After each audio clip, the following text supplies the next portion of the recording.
think I told you. First time I went to a bank, they asked for a balance sheet. I made it up. Nothing balanced. Everything was wrong. And in that situation, like I said, I wasn't thinking ahead. It was more like, hey, what do I do tomorrow? The next day. And like I said, I was full force operations. Trying to survive. 100%. Still trying to survive, just on a larger scale. I stopped. I thought about it. And as much as it bothered me or hurt me or pissed me off, it didn't matter because it was their feelings. It was how they felt. So I took it into consideration. And it's probably one of the greatest things that I've done to date as a leader at the company is hear them out and take their criticism and go fix it. If you don't share your goals with them, they don't know what path, they don't know what path that you're thinking, or, they get bits and pieces of what you want to do in your vision, but you have to share the failures and the successes with them so they can learn from them. But ultimately, processes. You can't get big, you can't get successful without processes in place. Don't chase the dollar, chase a partner.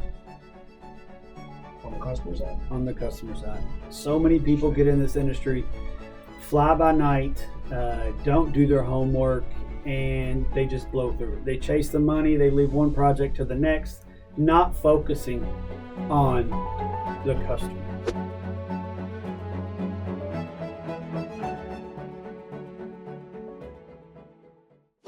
Welcome, everybody, to the next episode of the Construction MF'ers podcast. I am Scott Peper, CEO, founder of Mobilization Funding, and today I'm going to bring you a special guest, someone that I have run the gauntlet of business with, customer relationships. We shared tons of stories.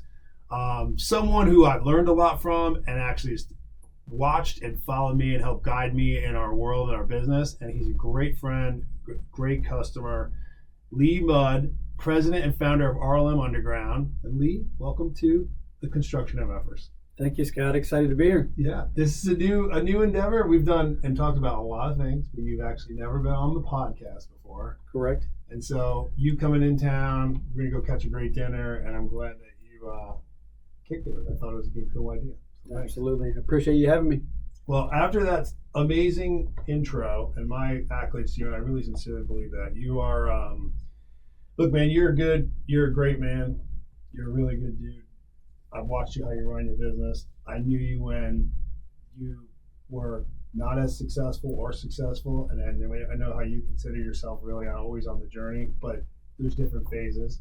And you're the same person, start to finish. And that's one thing that I've learned from you, and I admire most about you. So awesome. Thank you. Thank you. So tell everybody, what is RLM Underground? Oh, wow. RLM Underground is a full-service telecommunication provider across the United States. When it comes to fiber optic networks, we do everything from start to finish design to installing cable at people's houses, to give them internet service, streaming services, and ultimately, like I said, full-service telecommunication provider servicing a handful of states. From west to east coast to south to north, really young company with a lot of growth. So I want to dive into a little bit of the business journey with you, because a lot of people that watch our podcast or follow either you or I on LinkedIn, they're entrepreneurs, they're business folks, they're leaders of businesses, and the questions that come up are like, how do I grow? How do I manage these employee issues? When's my next step? Where do I get financing from? And since you've always been so open, you've banged your head, you've shared mistakes, you found success, you have a great phrase, taking 3 steps backwards, take 2 steps forward, or vice versa, actually. Tell us a little bit about just your business mindset and the do's and don'ts out there of how you went about figuring it out. Oh, well, there's definitely no playbook. All those questions you had, I had no answers to. Still don't have an answer to a lot of them. But ultimately, like I said, we've learned from our mistakes and kind of did it as we went. We had no idea about financing. I'm an operations guy. I make sure more money is going in than coming out, and vice versa. But as we grew, financing was a major, hiccup for us. A small company in 2016, I didn't know what balance sheets were, profit and loss statements. I think I told you, first time I went to a bank, they asked for a balance sheet. I made it up. Nothing balanced. Everything was wrong. And in that situation, like I said, I wasn't thinking ahead. It was more like, hey, what do I do tomorrow? The next day. And like I said, I was full force operations. Trying to survive. 100%. Still trying to survive, just on a larger scale. So, when did you make the shift to think like, you know what, this isn't just me creating a paycheck for myself, but this is actually a real business that, I got to produce a product or service for a customer. I have to take care of a team of employees, even if it was only 2 or 3 at the time. And it's not just about a paycheck for me and I don't want to work for someone else. Like, how did that shift come to your head and realize all of a sudden, hey, I got this tiger by the tail here? Oh man, it didn't happen overnight. We started with 5 employees and a manager, and life was pretty simple. Looking back at it, then it was very complex and a ton of moving pieces, all 5 of them. It was, once we started to grow and see that we did find a core group of guys they were in it for us, not just a paycheck. Our decision making started to change. We started to care about making sure they had a check every Friday. And I think when that mindset kind of kicked in at the beginning, since I did get lucky and had a core group of guys, which they're still with us today. When that kicked in, family. We're a family-based company. Everybody who works for us is family. Everybody can say it. Everybody says it. Our company is a family company. This company is a family company. Our employees truly believe it.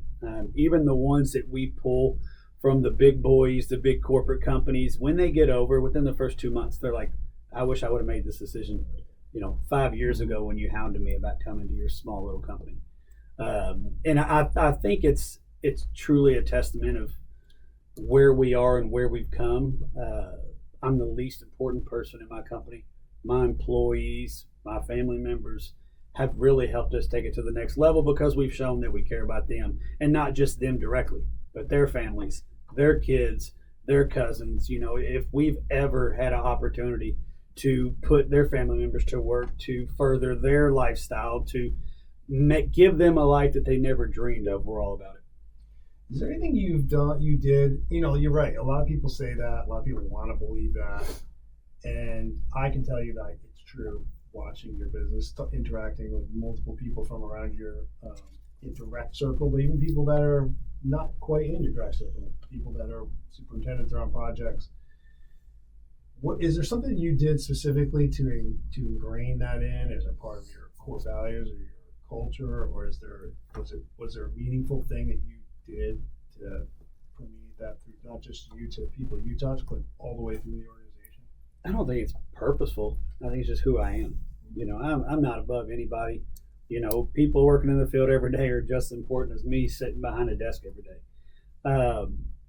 Outside of work, hanging out, relaxing, going to their kids' birthdays, just small stuff, sponsoring their kids' t-ball teams, just stuff to show them. For me, it's second nature. It's not a job. It's not a task. It's not a way to make them feel warm and welcome. It's who we are. It's who my nature is. It's who the people around me, everybody enjoys the people around them. And we've really made it to where we can't let one bad apple spoil everybody. And we've had employees come and go. They're not bad people. They just didn't fit in. And ultimately, I think it just rubs off as I'm a people person. I like to have fun. Sometimes I do a bad job of separating work and fun, and they get mixed, but ultimately the employees see that. And, if the worst thing we do is be too close to our people, we'll be okay. So you told me a story once, and if you don't want to talk about this, that's fine on here, but you told me a story once that was really impactful, where there was a pivotal moment in your growth journey. You had a lot more people on the team, and your direct management team all gave you, and you solicited to them, feedback. And there was a period of time where you knew something needed to change, and you had a suggestion brought to you. You know what I'm talking about? Yeah. It was our HR manager actually approached me, and it was at the end of the year, doing reviews on everybody, planning for the next years, giving people their pros and cons and their goals and, what they have coming. And she said, hey, what do you think about some of your key members doing reviews on you? We'll keep it anonymous, but I think it'll be good feedback. And in my mind, I was like, okay, maybe she's got some complaints. I'm perfect, so I have nothing to hide. But, I was open to it. And then she started saying, you have to be take an open mind to it. Don't get mad. And I'm kind of like, okay, are they going to say some negative things about me? They get a paycheck every Friday. And she kind of knew what was coming. Therefore, I kind of worried. So she actually gathered all the responses anonymously. And I got some pretty intriguing employees. So anonymous, I know who they are and what they write. So she came up to my office. She said, here's your reviews. And I was like, okay, let me read them. She's like, I just want to sit down and watch your reaction. And I was like, oh, okay, that's a little weird. But, neither here nor there. So I sat down and I was reading them. And I'm reading stuff like, they micromanage me, they only yell, no praise. And I'm reading all this stuff and I'm just like, this is so wrong. This is not me. This is not me, and why do they feel this way? Blah, blah, blah. And she could see me getting upset. And she kept saying, hey, don't relax. Don't just read them. Take in what they have to say. And like I said, it's my fault. I gave them an open forum. They could say whatever they wanted, no repercussions. So she went down to her office and she said, I'm going to give you about an hour. Calm down, relax, and I'll come back up and tell me how you feel. So I sit there for 30 minutes. Did she lock the door to make sure you stayed in there? No, she didn't take my phone either. I wrote so many texts and deleted them, texting each person that I thought put the review in. But ultimately, like I said, I stopped. I thought about it. And as much as it bothered me or hurt me or pissed me off, it didn't matter because it was their feelings. It was how they felt.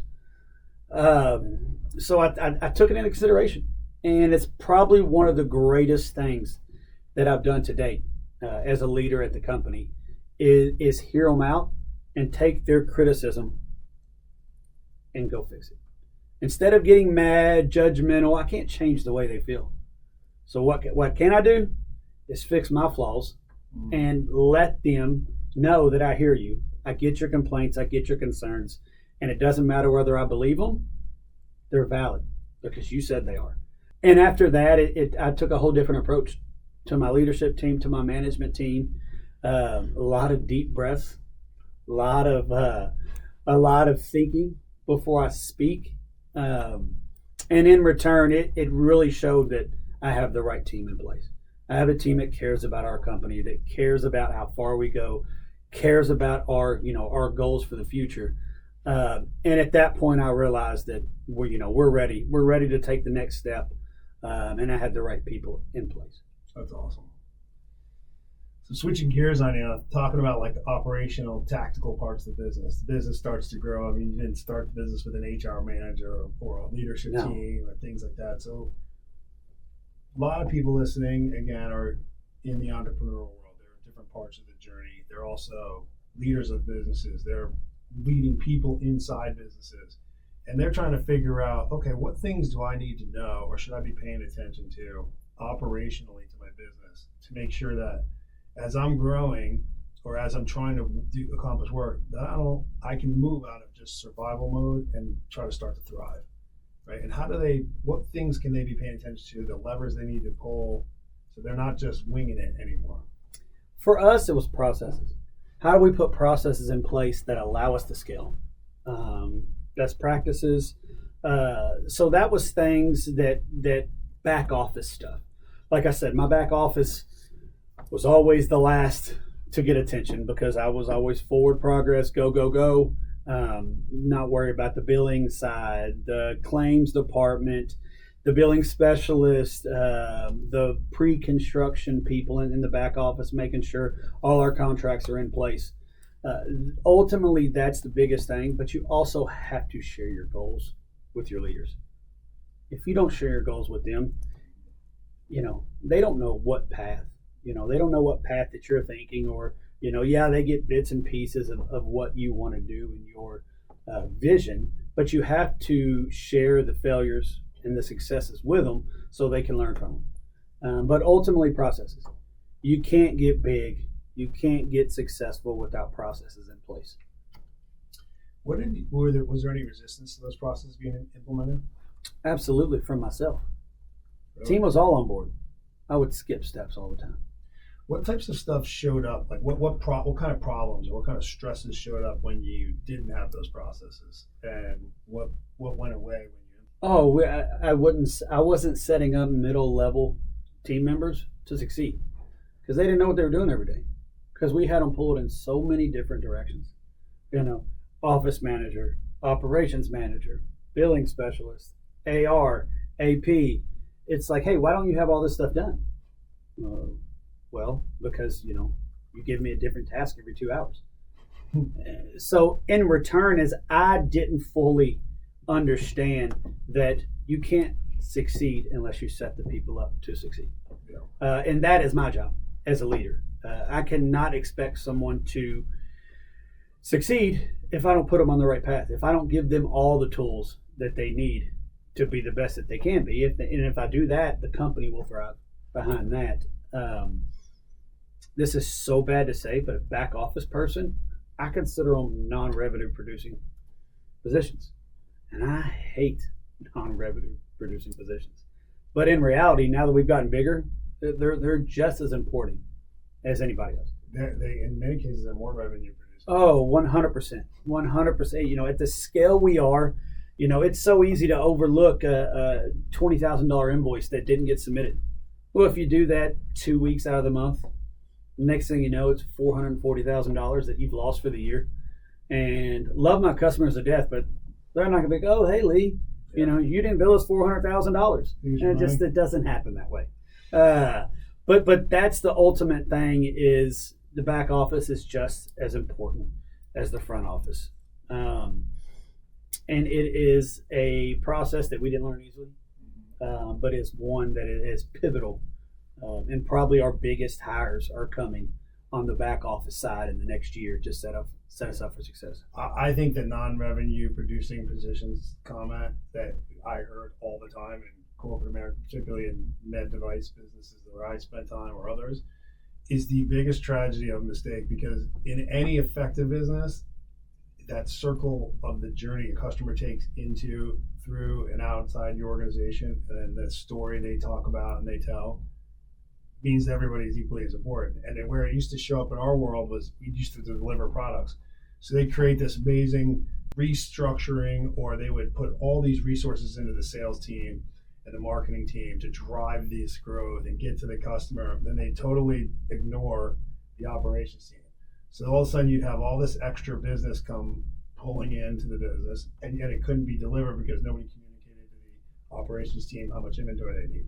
Nobody communicated there was this initiative. Nobody communicated. And so all of a sudden now you're failing the customer because they don't have the information. The operations team didn't have the information to make the product.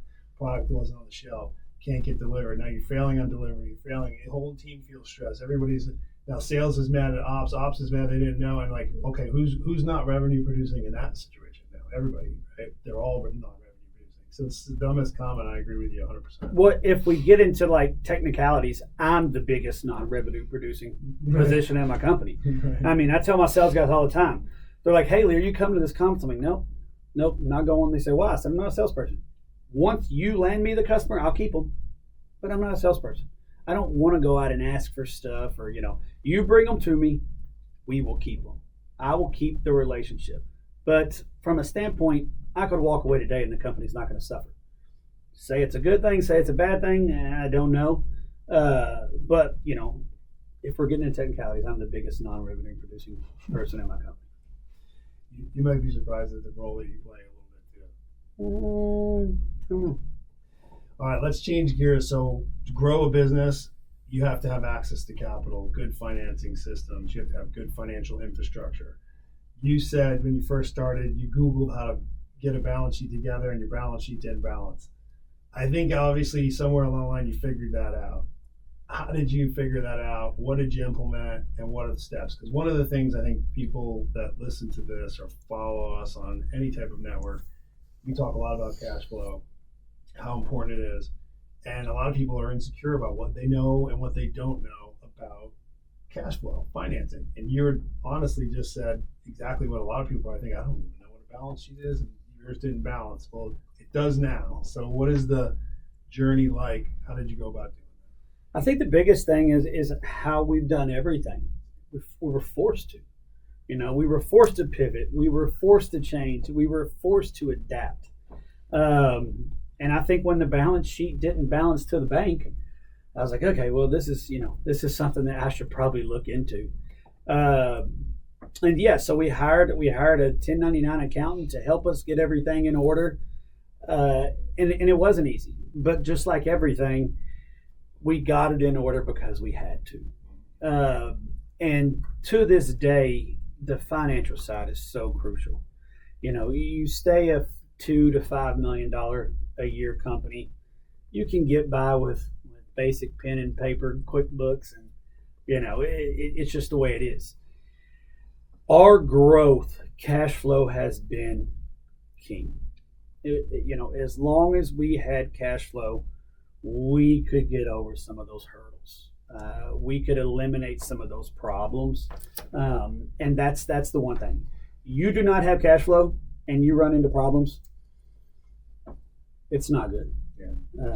Yeah. You can have one or the other go wrong, but you can't have both. Yeah. So in that journey looking for financing, you ultimately found mobilization funding. What was it? How did you ultimately find us? What was the process you took to analyze your different options? Absolutely. Obviously my incorrect balance sheet took me off the board with a few banks. LinkedIn.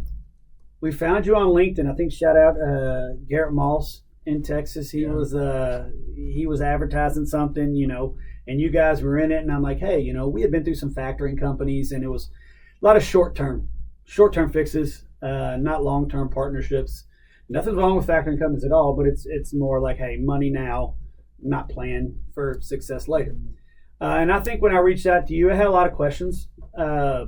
But at the time, I was just trying to figure out, hey, how do I, go after prime contracts? And, we saw early on we did not want to be a subcontractor, right? So in order to work directly with these primes, you got to deal with their pay terms, net 30, net 60, progressive billing. And in order to do that, you got to have a good partner on the banking side. So, now it worked out, but you took our unbalanced balance sheet and kind of helped us through things. And I think we had a few discussions. You remember more than I did because I have a lot of positives. You said there were some negatives at the beginning. But ultimately, we got with you guys, and it kind of eliminated all that stuff. You guys showed us your process while also kind of helping us forecast. I think at the time I was just looking for some cash to factor AR lines, to factor invoices, to help move forward. You guys actually took what we were doing, our customers, our POs, our billings, and kind of showed us, here's what, a sheet that we set up to kind of show you, here's what you're really going to need cash flow. So I think that was the beginning of it. Do I like those sheets? Absolutely not. Shout out to Joe, who I don't fill them out for. But ultimately, you guys were, crucial in the success to get us started. And our financials now are in very good order. And that's, to contest that you guys were a major part of that. Your interim CFO learned how to fill those forms out. And she used to do a great job of this. And your team fills them out even better now, too. Yeah. I think maybe Joe squeaks some things in there once in a while. Get the lead factor in place, but it works really well. Absolutely. Talk to me about other aspects of business that you're working on now that you're trying to bring to the next level. So you've been growing a lot. The business, I like to say, like at different spots, it vibrates different. Vibrates different at 3 to 5 million than it does at double, triple that revenue. It vibrates different when you add 5 people at a time or a layer of management, regardless of revenue. There's different vibrations. Where are you in the vibration cycle right now, and what are you doing to anticipate the next steps for you? Biggest thing with us now is forecasting and having the work in front of us. Let's be real. The problems are always still the same. It's just the amount of zeros behind them get bigger. So 5 years ago, the $1,000 problem we had is still there. It's just a $100,000 problem. So ultimately, the growing pains are there. And we really can't tell you how we figure them out because, we fly by the seat of our pants on that aspect. But now we try to put processes in play that will eliminate some of the things that we ran across before that were controllable. A big one, back office, AR billing. We preach so much to our team is get invoices out. And, we get them out on a Monday, right? And they're like, oh, well, we got them out on a Thursday. It's not a big deal. And I'm like, guys, 4 days is a big deal. It's a difference between us getting $1 million check on a Friday or getting $1 million check the next Friday. Yeah. So it is. And I try to put it into perspective some things that they understand. It's like, guys, what if you didn't get paychecks until I got checks? It wouldn't be okay. If hey, Sarah, I'm going to pay you on Thursday. And then the next week, hey, we're going to carry it over to Tuesday. Just giving you a heads up, just because that's the way that, my schedule works out. Yeah. So we try to make examples of all of our, processes that we have to put in place so they understand. So now they see like, hey, a 2-day difference between invoicing on a Monday and Thursday, it really is a 7-day difference on whether you're getting paid or not. And let's be real, we're not always flush with cash at all. So, submitting them, being paid on time and have everything in order is crucial to the growth of our company. It's the only way we're able to survive. And of course, with the help of you all. Well, you make a good point on cash flow and profit. Growth takes cash flow, payroll takes cash flow, expenses take cash flow. There's lots of things that impact your cash. That doesn't mean you're unhealthy, but it certainly can impact your operational efficiency or your ability to operate. And so those points you make about those different cycles and why billing is so critical when you can bill, days matter, especially if it's millions of dollars.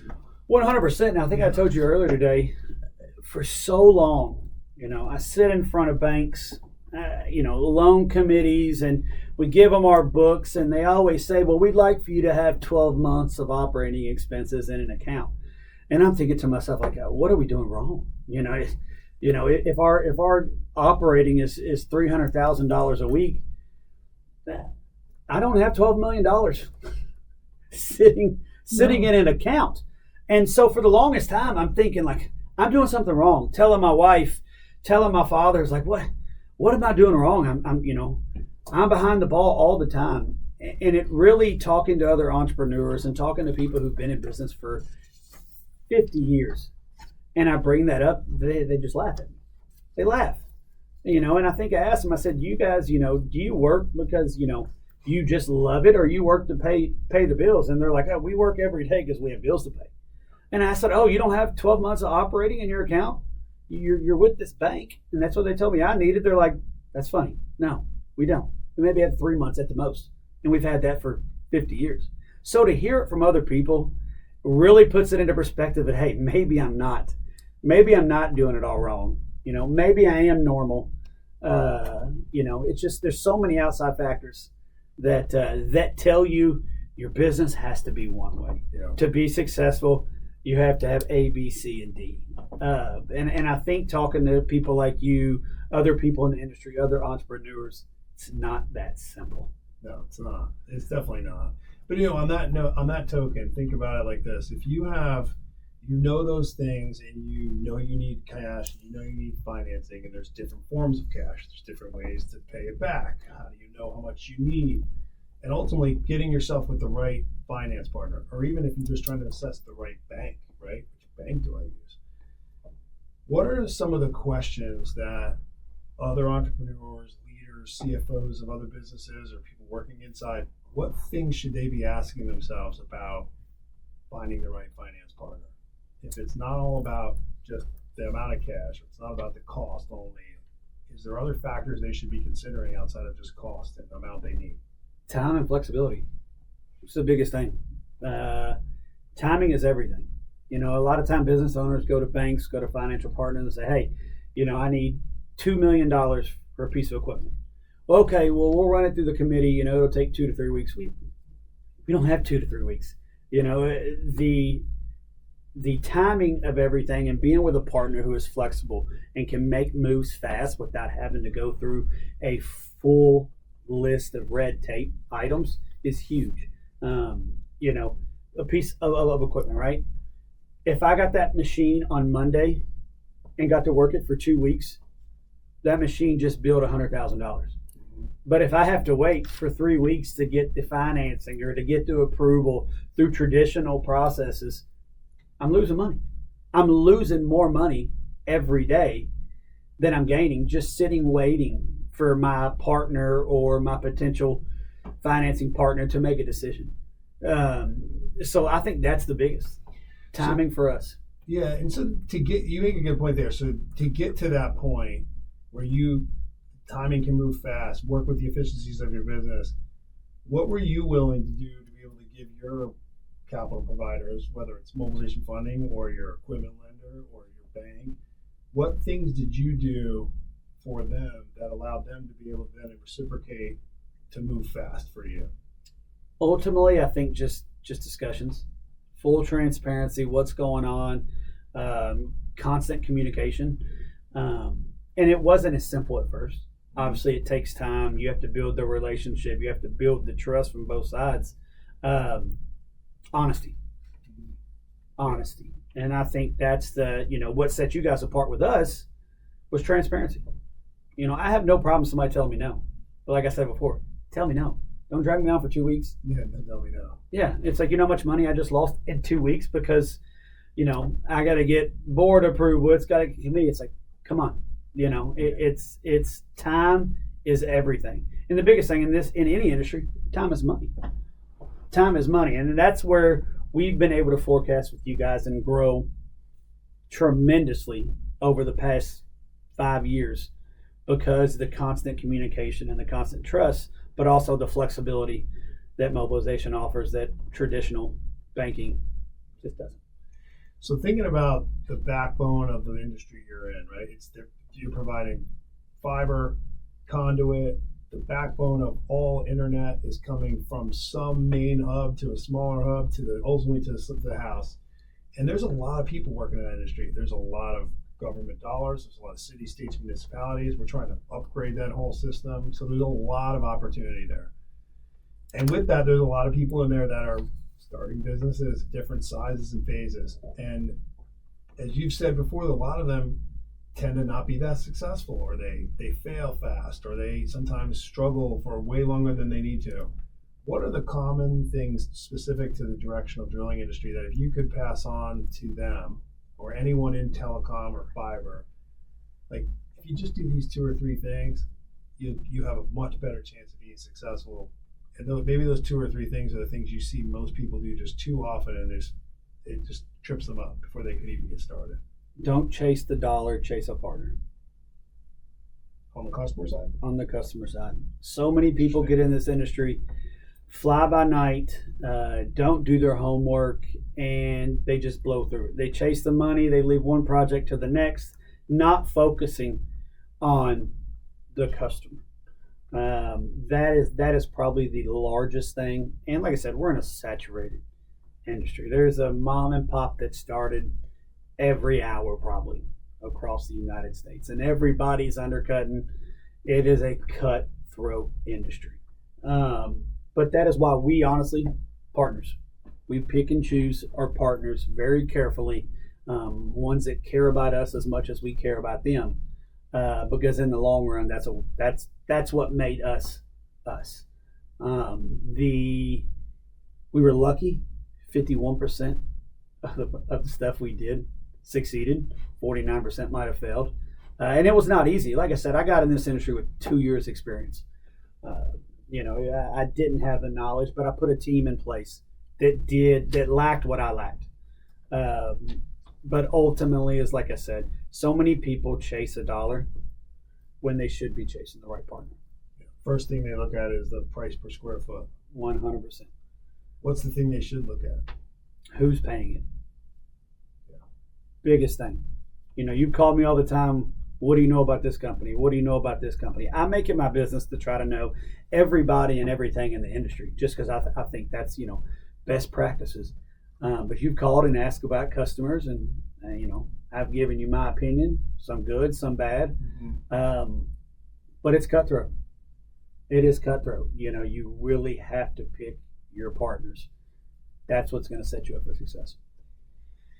We've talked about a lot of things. There's one other question I have for you that I think you'd be an interesting person to talk about. So I did a webinar earlier this week, and it was about cash flow, and we got lots of questions from it. One of the questions was, what's the difference between cash flow and profit? And they went on to say, I get my financials every month from my accountant. I feel like I'm doing the right thing.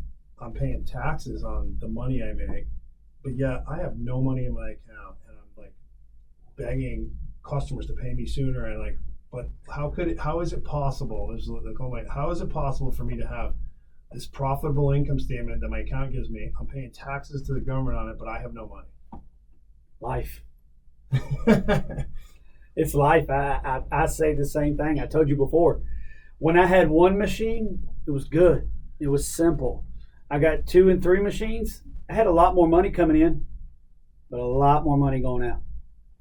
So that's when I told you is I was kind of stuck in the middle. It's like, hey, go big or go home, because there is no middle point. The middle point is the most dangerous point when you're teetering on the line.